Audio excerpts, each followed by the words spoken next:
4.1 Introduction. According to the World Development Report 2010, a large proportion of India's population lives below the poverty line. To reduce the extent of poverty, Indian government has made a provision to supply essential goods at a reasonable price to them.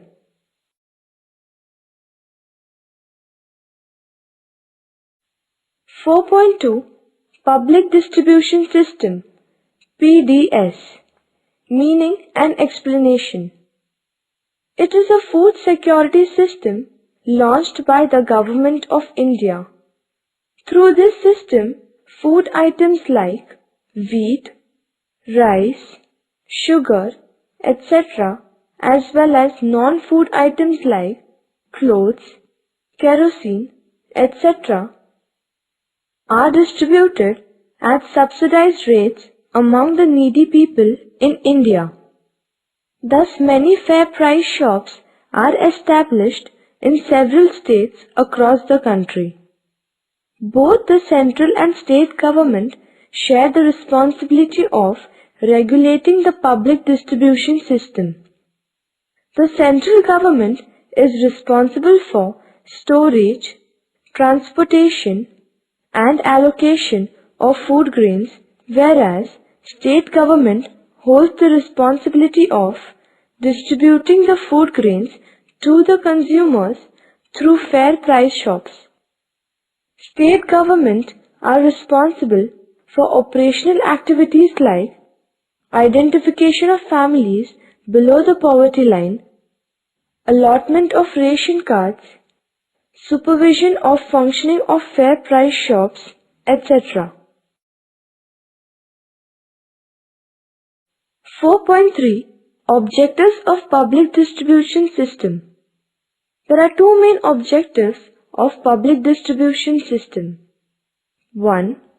To provide essential goods to the consumers at reasonable and subsidized price. 2. To maintain minimum nutritional status of the population. Thus, public distribution system helps to put an indirect check on the open market prices of essential goods.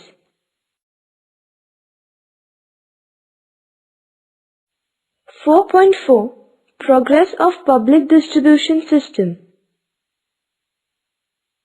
Public distribution system has come into existence soon after the Bengal famine in 1943.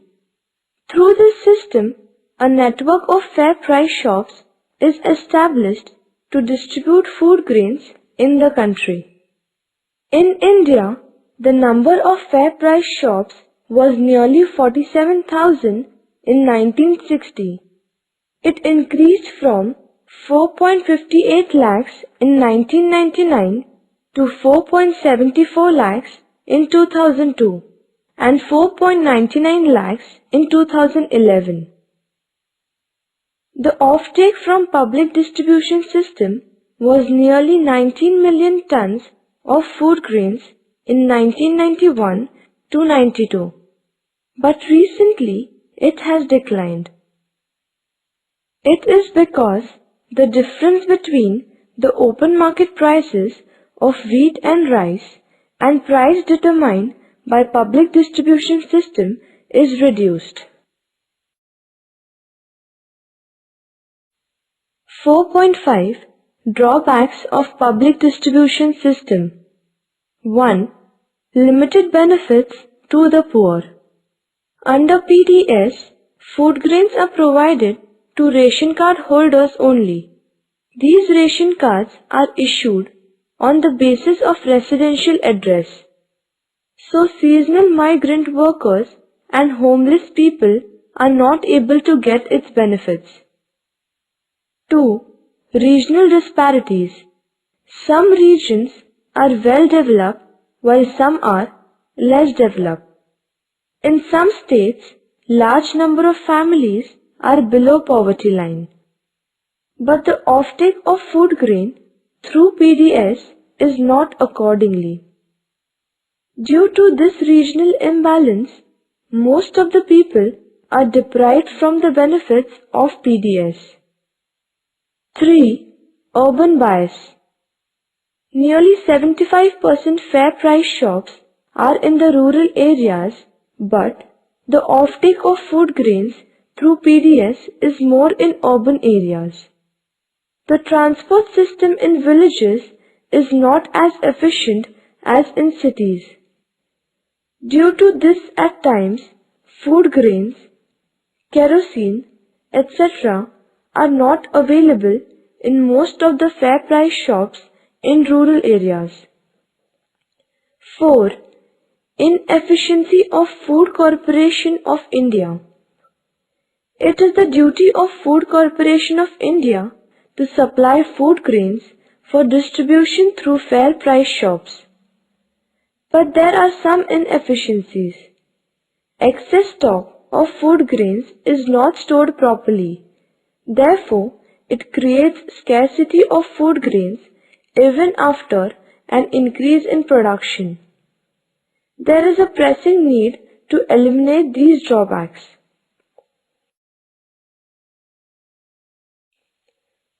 4.6 Remedial measures. 1. Food bank. It is essential to establish food banks and to modernize godowns in every state, so that food grain can be properly stored. 2. Extension of the coverage of PDS. The coverage of PDS has to be extended so that no needy person will be deprived from the benefits of PDS. 3. Restructuring of PDS. It is necessary to check various malpractices in PDS. Rationing officers must visit fair price shops frequently to know their problems. It is necessary to eliminate bogus ration cards by raids of flying squads. Cost of handling goods and transport cost has to be reduced. 4.7 Consumer Protection. A person who uses or consumes goods and services is called as a consumer. A consumer is defined as a person who acquires goods and services for direct use or ownership. If the consumer acquires goods for resale, then he is not considered to be a consumer. The consumer derives satisfaction from consumption of goods and services, but sometimes they are not satisfied due to malpractices followed by the seller. A. Sale of adulterated goods. B. Sale of defective goods. C. Using false weights and measures. D. Hoarding and black marketing. E. Charging more than maximum retail price. F. Misleading advertisements. The consumers have to be protected from the loss caused on account of defective goods and unsatisfactory services. Consumer protection is a legal provision to ensure the rights of the consumer. Rights and duties of a consumer. In India, the Consumer Protection Act was passed in the year 1986 and it came into force from 1st July 1987. Food adulteration. It is a process by which substandard substances are added to food items by which its quantity increases but its quality decreases is called food adulteration.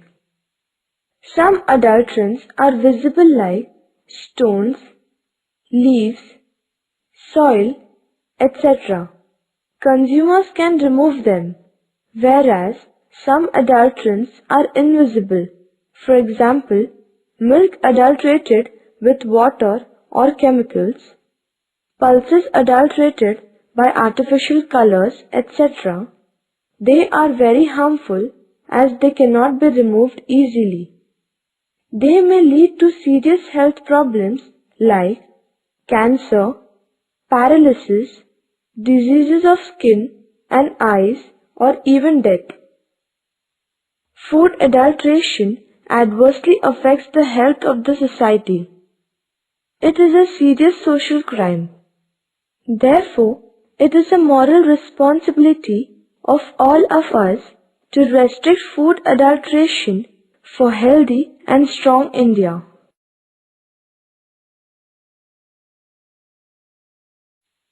Right to seek redressal. Consumers have the right to seek redressal of their grievances related to price and quality of goods and services.